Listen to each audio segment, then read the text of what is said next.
Magandang araw mga kaibon, mga kalapatids. Welcome back sa aming channel. Binabati ko kayo ng Merry Christmas, no, at saka Happy New Year sa ating lahat. So, ang topic natin ngayong araw na to, paano ba natin maiiwasan yung pagka-stress ng mga ibon natin sa darating na bagong taon, no?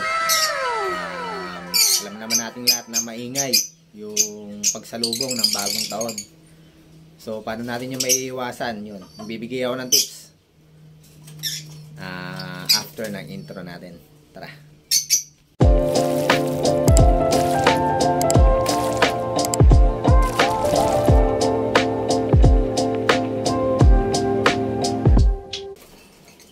So guys, no, bago ako magbigay ng tips, share ko lang sa inyo yung mga ginagawa ko pag magbabagong taon dito sa aviary natin, no.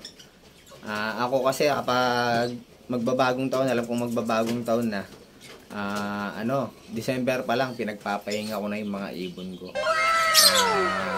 Nilalagay ko sila lahat sa isang flight cage para hindi na sila mangitlog.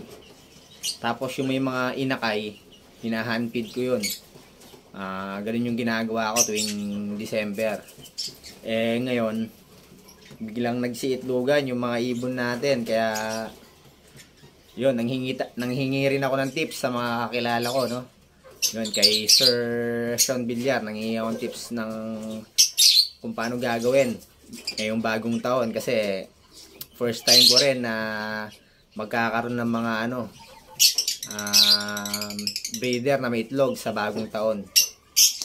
Kaya yun, nanghingi tayong tips sa kanya, no? Kaya i-share ko rin yung tips na binigay niya sa akin.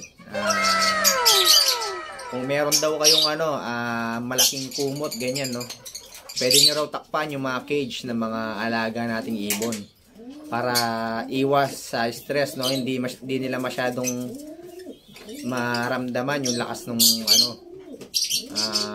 putok ng mga paputok, saka yung amoy ng paputok hindi nila masyadong malanghap, no. Yun, pwede raw natin takpan yung mga cage nung natin, ibunan natin.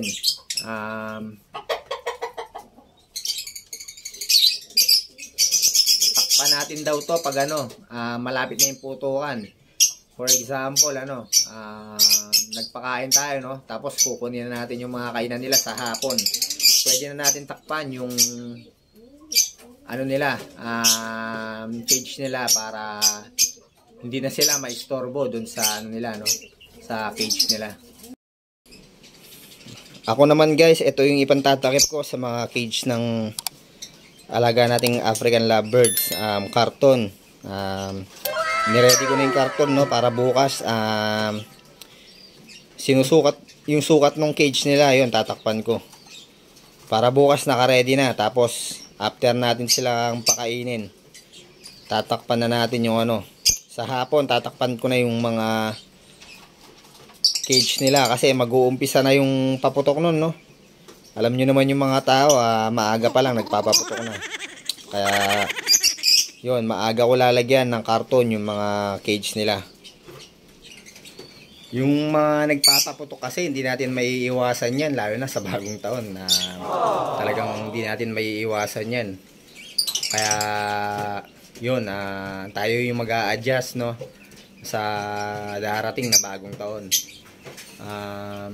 Mas maganda sana kung talagang nasa likod ng bahay yung mga alaga nating African lovebirds para hindi nila masyado marinig yung paputok kasi sa harap ng bahay dun. Mas maingay yung mga nagpapaputok dun sa likod, hindi na masyado ganun kalakas yung impact ng paputok. So guys, hanggang dito na lang yung tips natin ngayong araw na to, no. Yun lang yung mabibigay kong tips sa inyo. Dahil nanghingi lang din tayo ng tips sa iba. Kaya yun, yung binigay nila sa aking tips na kung paano maiwasan may stress yung mga alaga nating ibon sa bagong taon, sinishare ko lang din sa inyo. Yun, sana hindi may stress yung mga ibon natin sa darating na putukan. Yun, Hanggat maaari, takpan natin yung mga cage nila para may hindi ganun kalakas yung impact ng paputok na maririnig nila, no? Yun, maraming salamat mga kaibon, mga kalapatids. Huwag nyo sanang kalimutan mag-subscribe, mag-follow sa aming Facebook page at YouTube channel. Maraming salamat mga kaibon, mga kalapatids. Ingat and God bless.